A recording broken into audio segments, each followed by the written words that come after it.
I had always hoped to be able to give Allegra McBirney a hug this side of heaven, but she touched my life from afar, just like she did the lives of so many others. I first wrote to Allegra as a tween girl, hoping to find her radio program on my local radio station, since I'd always enjoyed it at my grandma's house. It wasn't on a radio station near me, but she sent me cassette tapes of past programs. I'll never forget Allegra's voice telling the story of Mrs. McGuffey and how she kept her chicks safe under her wings. I know I was just one of many to whom Allegra ministered through correspondence, but she took the time to send personal, handwritten letters in which she shared nuggets of the wisdom she learned through experience. She spoke of how she measured the effectiveness of her ministry and of how, when the Lord guides, He provides. Allegra faithfully sent newsletter updates in which she told the stories of cross-country speaking tours and of her one-person publishing ministry in which she arranged translation and publication of her books around the world. Each letter was full of praise for how the Lord had led Allegra to just the right co-laborer for Him in the area where her books were being published.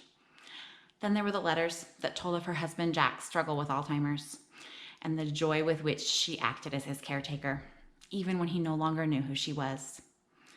And then in the midst of her own cares, how she loved to recount God's goodness to her and to me in giving each of us a dear husband and sweet children.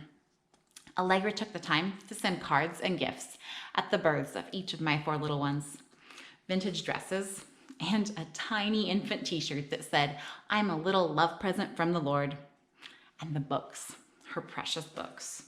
She sent me copies of Little Stories from Mike's House. She gave us the collections of God's Amazing Animals and a treasury of very special stories for all the family. Allegra's sweet stories told of God's goodness and presented the gospel with simplicity and clarity. Each one a missionary in print, as she so often called her books. In every letter, I could hear Allegra's enthusiasm. In every story, I could hear her passion for the gospel, her joy in the Lord, and her love for His people.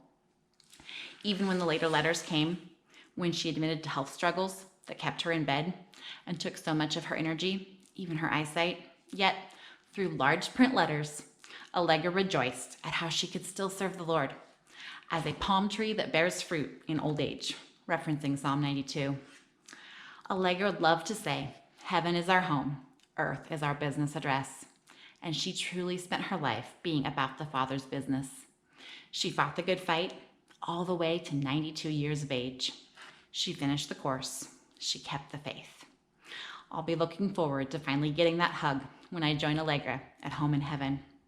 Like the mug she gave me so many years ago says, "In my Father's house are many mansions. I hope yours is next to mine."